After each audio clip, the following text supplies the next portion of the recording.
Welcome to the Mortgage Warrior podcast featuring Steve Dostal. Host Darryl Smart chats with the Mortgage Warrior about his no BS approach to financing.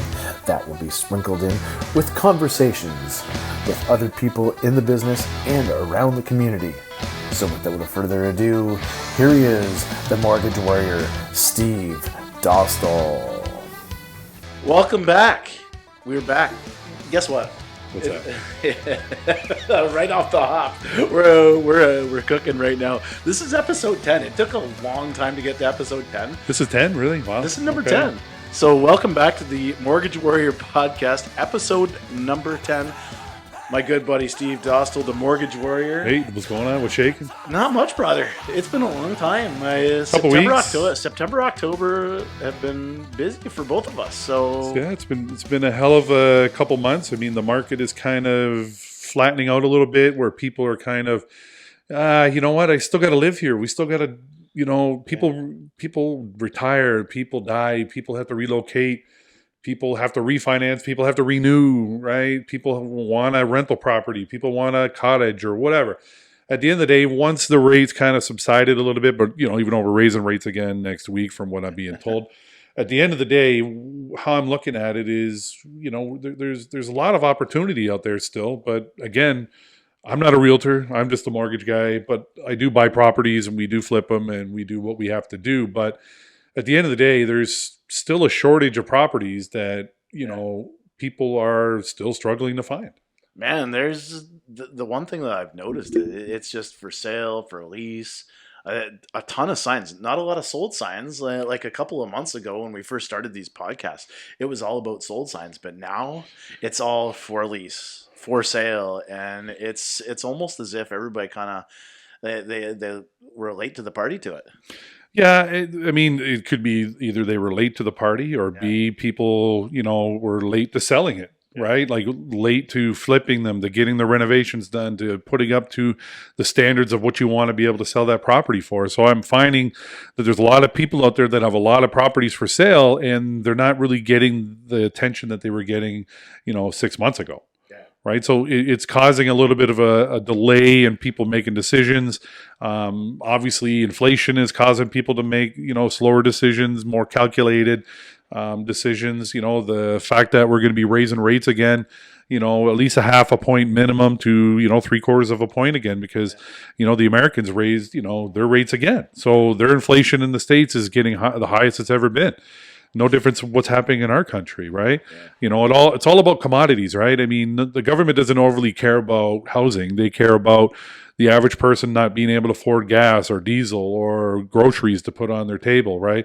So they want to be able to control that. And unfortunately, diesel keeps going up. I got a diesel truck and I'm thinking, it was $2.65 per liter for me yesterday to pump that bad boy up, right? I was just glad that I was working on Six Nations yesterday and I was able to get some gas. That was the only way I was able to fill up the tank. Well, I mean, the biggest problem, for me is that, although my daughter's Indigenous, I can't use her status card on there for diesel. Nobody can. Diesel's diesel, right? The government doesn't, not charge the tax on, the regular gas, but they don't allow the status card to be used for diesel. So at the end of the day, that was something that I didn't realize for, being as old as I am, That's what you get for having a Tundra. I looked at one, man. I don't have a Tundra. I have a Nissan Titan. It's a Titan. Sorry. Titan XD. Titan. Sorry. The Titan. Extra Dostal. I mean, extra diesel. Extra diesel Titan. Extra room for Dostals. I don't know. But at the end of the day, with everything that's happening with the war over in Ukraine, the Russians being able to supply most of Europe, right? The Green Party taking over in Germany. Yeah, you were just saying that, the fact that, the Green Party with Andrea Merkel decided to decommission a lot of their nuclear reactors, which supplied their country with all the electricity they ever needed, but now they're relying on the Russians, which the Russians are like, well, now we're going to jack up the price on you, which makes it jacks up the price for everything else in this world. And with energy, right? Because energy costs money. You see what the Saudis are doing. You know what I mean? Not doing, not releasing 2 million barrels a day is huge, right? That's forcing the hand for a lot of countries, and which is, passing the buck on to the every average, person. And it's one of those things. It's really weird to kind of decompress or just put it into one little package about how world news and stuff. A lot of people don't really follow the news or world news because it's just like, all right, well, it's not really affecting me.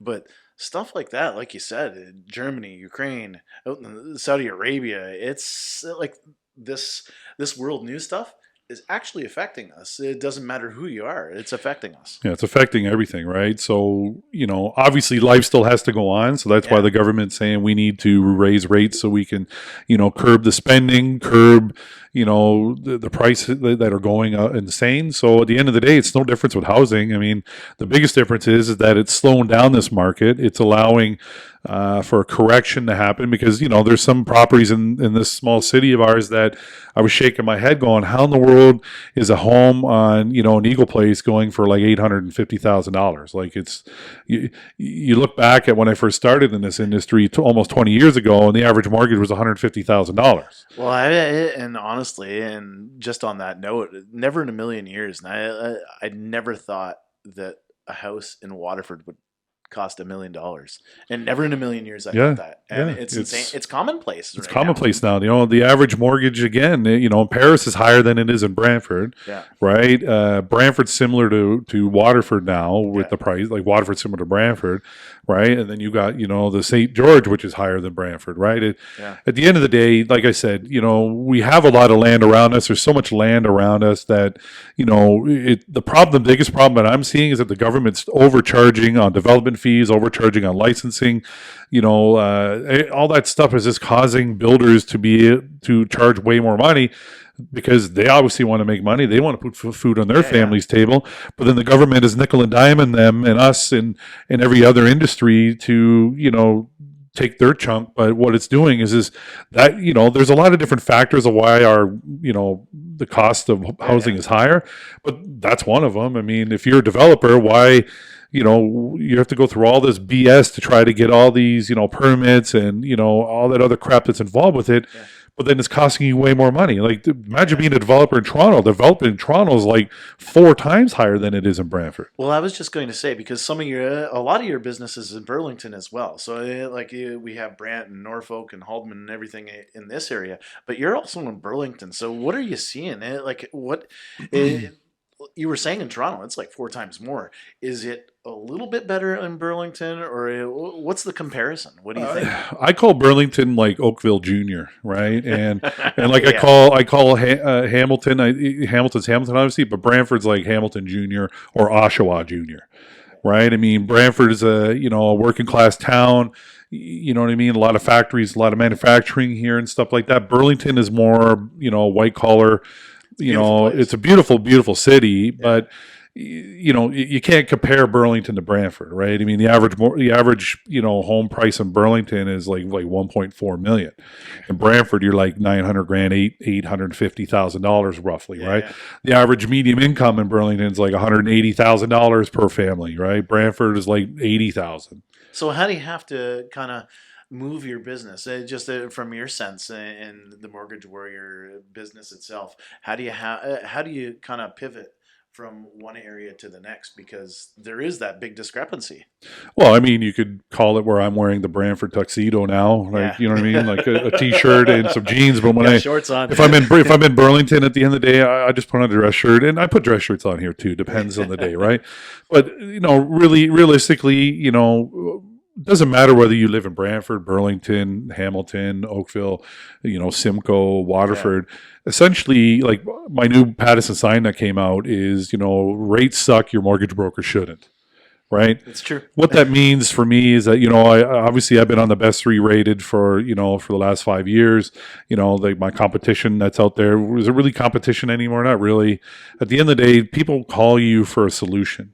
Right? Just like my sign says, mortgage solutions for all credit types. It doesn't matter you live in Burlington, Toronto, Oakville, Mississauga, Brampton, whatever. It doesn't matter to me. I do mortgages all over Ontario. Yeah. But the biggest difference is that, you know, there is social economics. Like it's a huge difference from what people have in, you know, for property in Burlington versus what they would have here in Brantford. Yeah. I mean, are there some tough areas in Burlington? Absolutely. There's tough areas in Brantford, right? There's tough areas in Woodstock, or there's tough areas, whatever. Well, but it doesn't matter where you are. It doesn't matter really where you are. At the end of the day, it's solution based. If, you know, nobody can say they got the best rates anymore, because if you're a mortgage broker, everybody's got pretty much the same rates. I mean, unless you want to buy down your rate and not get paid, well, then that's a different story, right? I mean, you know, nobody wants to work a 40-hour week and then all of a sudden they're like, you know what, I'm just going to give this back to my company because I'm going to get a bonus if I do it that way. It doesn't work like that. I mean, you have to know your worth. You have to know what your knowledge is worth, and you know, knowledge is key in this industry. You know, like, you know, at the end of the day, it's like my one of my adversaries in this business is like, you know, it doesn't matter what the rate is as long as you give them a solution, right? Because it's a short-term solution, small time pain for the long-term gain, right? You know, it's a great catchphrase. Yeah, I mean, you know, that at the end of the day was something that I learned, you know, from him too, was saying that as well. At the end of the day, like those. At the end of the day, it really means that as long as you get a solution for somebody, they'll be happy with it. And, you know, are there fees involved? Are there, you know, some things, not hidden fees, but, you know, we'll be telling you that if you've been declined at another bank and you've been declined with another broker and you come for us for private, well, obviously I got to get paid. You know, private lenders don't pay brokers, right? So we have to charge like a fee between 1% to 2%. So it really all depends, right? Again, it's solution based. If we can figure out how to get your deal closed or refinanced or whatever, at the end of the day, let's move forward and just get it done. Well, it's relationship based too, right? Yeah. And again, like that's what you're all about. You're about making that relationship and trying to make it work for someone, right? That's what it's all about. Yeah. So, I mean, do I think rates are going to be here, you know, at this high for how long? I don't know. I'm the worst mind reader in the world, right? And I don't like predicting these kind of things because, you know, when I used to predict them, all of a sudden I'm like, yeah, rates are going to go up, and all of a sudden a pandemic hit. And then all of a sudden, you know, they started lowering them again, right? So again, we were at the lowest historic rates we've ever had. The gravy train, as you know, what do you call it? Rob Ford used to say was, you know, it's over, right? It's over. You have to, you know, you're going to have to bust your butt as a realtor to really, you know, market the property and do the right thing for your client and price it properly instead of, you know, underpricing it and hopefully these bids are going to happen again.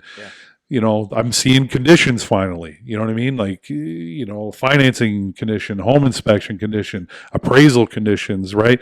Back to where it needs to be, because again, you know, no realtor is going to, you know, offer any of their commission back if all of a sudden, you know, the house comes in and it under appraises for helping a client go in with no conditions, right? They weren't helping anybody when they were able to just snap a finger and sell a house, right? Well, again, my dog Bosco could have sold a home back in the pandemic days because nobody really came in to see it overly too much, and as a listing agent, you're making bank all the time. Which at the end of the day, I don't begrudge them. They made their money. They did what they had to do. The market did what it had to do. It's a trend. It's a cycle, you know, right? it's feast to famine. Right. So now it's starting to come down a little bit. People aren't, you know, doing as many deals. I'm not even doing as many deals. Well, that's the cycle. It was up here and now it's kind of going down and around, right? Yeah.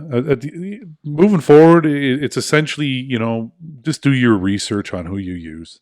Right. And we'll get to that in the next podcast because there was a major thing on the CBC about fraud, and we'll get into that in episode 11. Yeah, that's awesome. Oh, well, looks like we covered it. We were going to talk about Cabo and your trip, but well, you know what? Real quickly because it was professional development. We're talking about it. You know what? Cabo was a great time to go because we haven't had any professional development and with a conference in years because obviously the pandemic. Mexico still wears masks. Like everybody around there still wears masks everywhere, which is fine.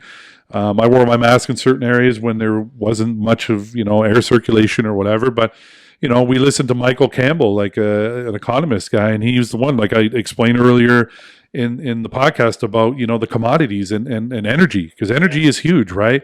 It starts wars. You know, people will fight for that because they got to heat their country. They got to fuel their country. They're, you know, Canada, we have our own fuel. We don't need to rely on anybody. We have anything we need here. You know, do I want to see a pipeline go across? Well, that's a different conversation, but Cabo was a good learning experience for a lot of stuff because we had a couple days where, people came in and talked about the market. They talked about, it's status quo. People still have to live. What was the big thing that resonated with you besides fuel and the economy?